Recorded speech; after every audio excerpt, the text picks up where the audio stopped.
JJ Production.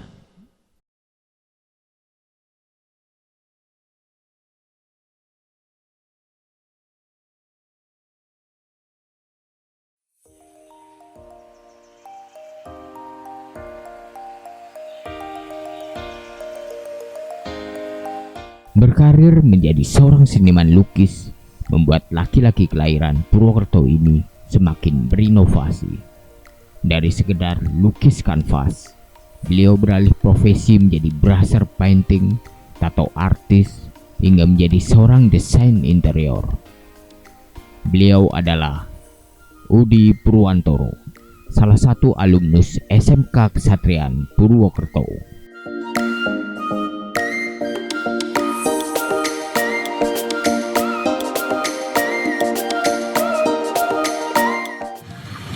Ini basisnya itu dari awal kegiatan itu ya paling coret-coret gambar lukis ya pertama. Setelah itulah baru ke booming airbrush sih, cat airbrush, lah itu masuk ke airbrush.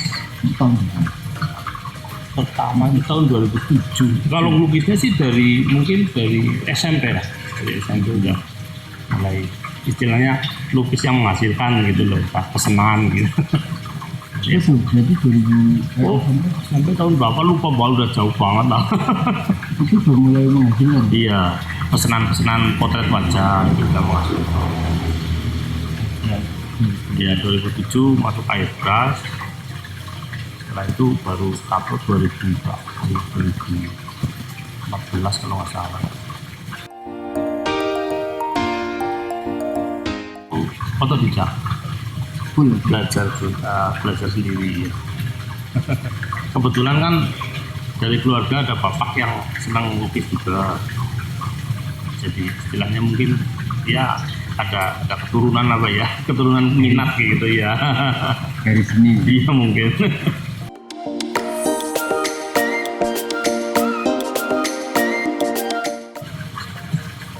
Kalau saya berminatnya itu cenderung ke realis, Mas.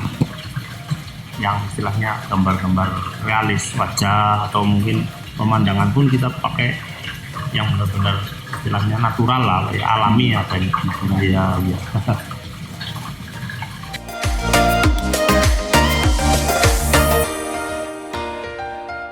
Nah itu pameran udah pernah dulu di Purwokerto kan, pas tahun berapa juga sering booming banyak pameran seniman muda gitu, saya sering pernah itu ya, cuma itu lain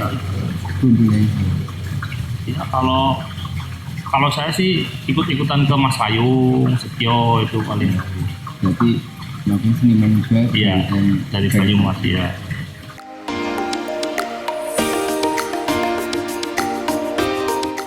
Ingat berarti hampir semua foto wajah sih ya, jadi mungkin 50. oh lebih Mas itu ya. Setahun, kalau mungkin perbandingan setahun itu bisa, saya itu apa namanya, ada menyediakan yang paket kecil, kita pakai pensil apa namanya, pensil ya. Iya, itu kan itu yang sering banget itu malah. Kalau yang tulisan full besar terus dengan warna dan material yang bagus, itu bisa dibilang ya ratusan lebih lah, 100 lebih.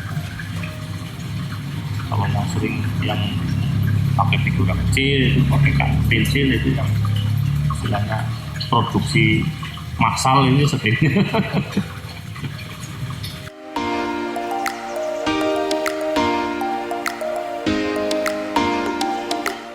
Iya, kalau yang foto itu pesanan, jadi bikin foto terus di bawahnya. Kalau yang istilahnya sengaja buat koleksi ada, cuma ya gambar-gambar binatang sama apa namanya, istilahnya ya coret-coret pelampiasan aja lah.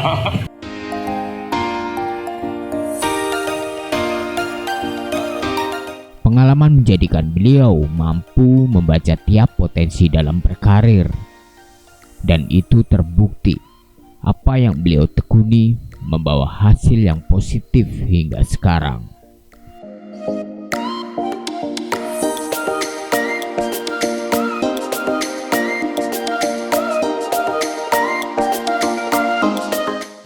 Sekarang masih, bengkel masih. Cuma itu untuk peminat sekarang kan udah benar-benar apa namanya, kalah dengan yang stiker gitu kan. Sekarang udah muncul stiker-stiker yang Iya. buat motor gitu, memang Motif. ya sudah bukan eranya airbrush sih. Semuanya tetap masih ada yang Saya percaya bakal muncul lagi. percaya itu lingkarannya pasti seperti itu. Nanti tunggu lagi ada musimnya lagi.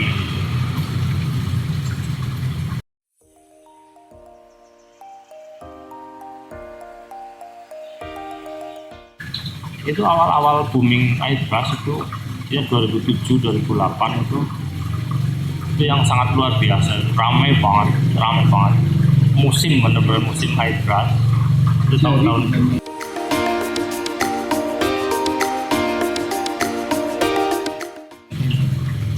Target kalau motor biasanya saya itu terima yang buat kontes sih, itu istilahnya jangka waktunya nggak terbatas, jadi mungkin bisa 4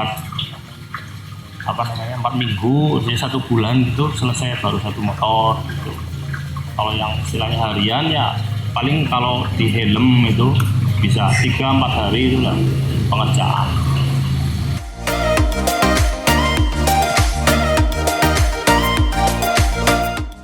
Untuk harga bisa kalau untuk full, kalau untuk kontes standarnya itu ya bisa, zaman dulu itu bisa 3-4 jutaan. Cuma gambar, cuma motifnya gitu ya. Kalau untuk lain-lain kan kita kan juga bengkel custom juga sih, untuk dia modelnya gitu bisa dibikin beda dari standarnya, itu juga beda harga.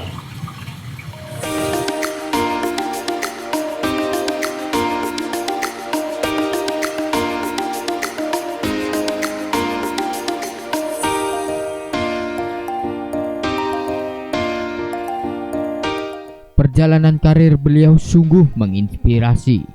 Tak berhenti pada satu profesi saja, tetapi beliau berani mencoba suatu hal baru dengan keseriusan dan ketelatenan yang patut diacungi jempol tentang perjuangannya dalam berkarir.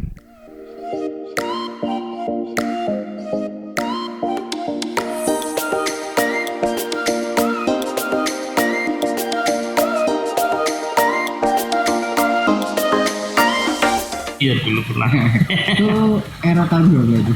Tahun berapa ya? Awalnya 2017, sekitar mungkin 2017-18 kalau nggak salah. Ketua tato, cuma ya modelnya waktu itu kan ditunjuk, jadi kita siap nggak siap harus mau gitu. 2 tahun terus sekarang udah ganti orang. Yang sekarang sih malah jadi captor ISC Purwokerto sih sekarang. Ya belum ada penggantinya.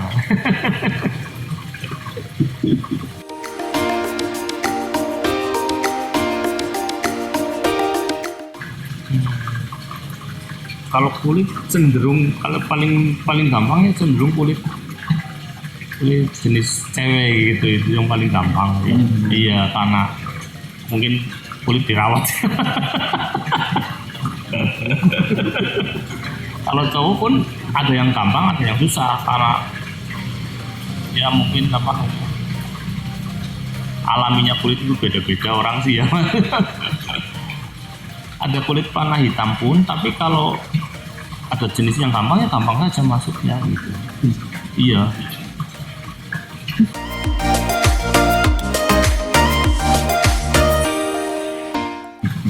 Nah kebetulan saya senangnya gambar realis, terus yang datang ke saya itu pasien kebanyakan yang gambar foto gitu. Jadi kebetulan ini apa karena mungkin mereka tahunya saya cuma gambar foto gitu. Jadi emang Kebanyakan dia peminatnya gambar foto.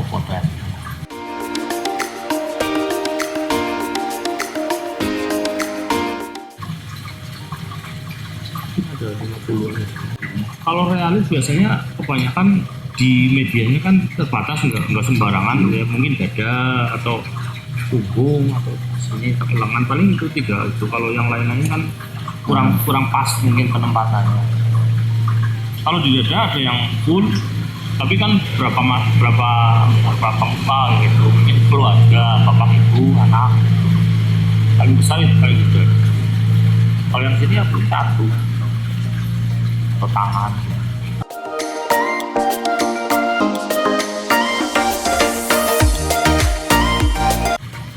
Basicnya sih sama ya untuk apa namanya, iya, cuma pengaplikasiannya yang beda. Jadi kita kan di kulit kan harus ada tekanan yang istilahnya stabil ya. Kalau di kertas atau di kanvas kan istilahnya benda mati ya. Jadi kita apa-apain itu nggak masalah. Kalau kulit terlalu dalam juga rusak. Kalau terlalu terlalu lembut itu tintanya kurang masuk. Kendalanya seperti itu paling kalau di kulit dia.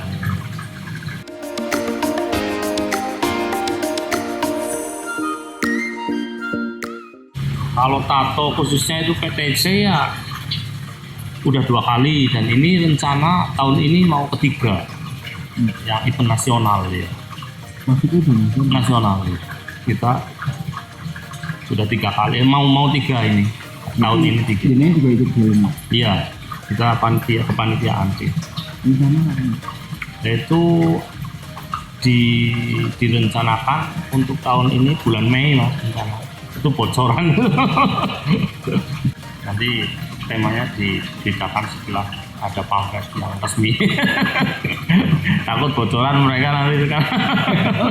Iya, itu kan masih kejutan namanya, surprise istilahnya untuk temanya loh. rencananya di mana? Nah ini ada apa namanya, tempat di Baturaden yang namanya GWK itu. Nah rencana di situ. Iya. 1 hari. Itu sudah ditetapkan Mei sih. Untuk tanggal. Cuma tangganya Iya masih.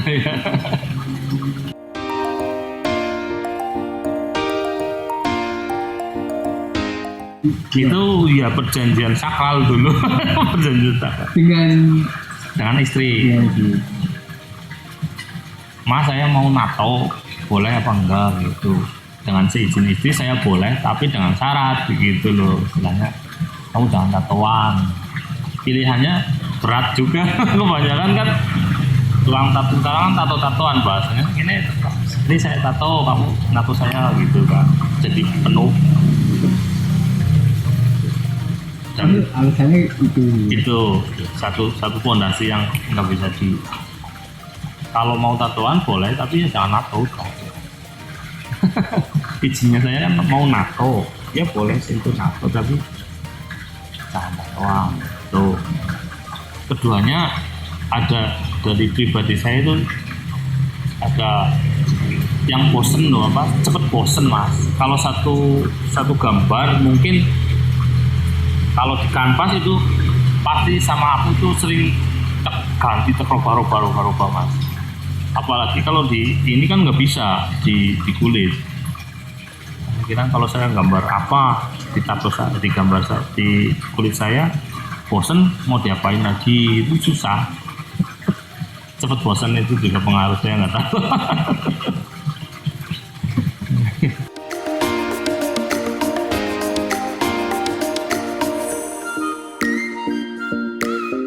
Bagi bapak satu ini, berkarya adalah suatu pilihan dalam karirnya. Karena suatu pencapaian bukan terlihat dari seberapa besar nominal yang diberikan, tetapi bagaimana cara beliau memenuhi kebutuhan keluarganya dalam setiap karya yang menghasilkan.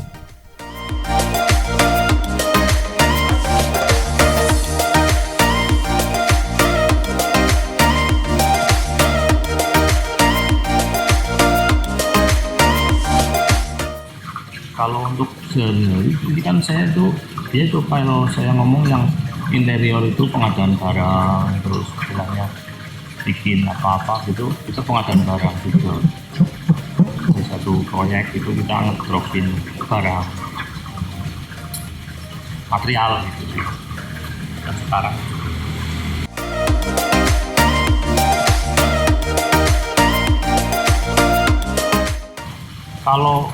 sebenarnya kalau untuk saat ini ya kita mencakup bukan cuma gambar sih sebenarnya, jadi istilahnya satu paket. Kalau untuk mungkin sekelas kafe atau apa gitu, kita paketannya kita bikin kafe dan finishing gambar masuk juga gitu.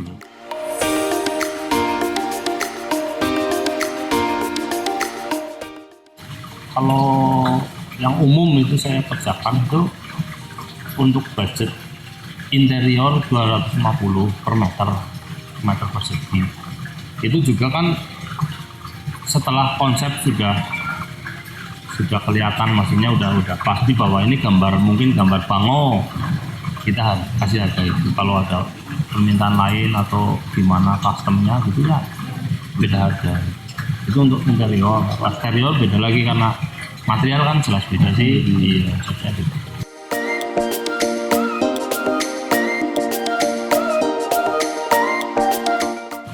Kebanyakan luar kota, dan itu juga franchise, jadi apa istilahnya sudah. Iya. Kalau di Purwokerto ya mungkin ada 10-15an lah. Iya. Kita punya satu apa namanya? Iya, satu kru lah gitu. Iya. Kita yang menangani bareng-bareng. Tim. Iya, tim.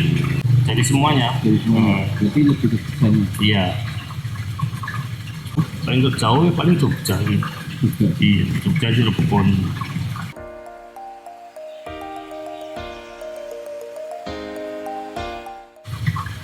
Ya, paling sulit ya awal-awal merintis ya. Jadi istilahnya kalau di lukis itu potret kan dulu sempat ngamen. Nah, tapi ngamen yang memang ingin menghasilkan uang dengan cara menggambar itu, ngamen gambar gitu. Nah, itu paling suka duka yang paling itu pas waktu itu awal gambar gitu. Iya.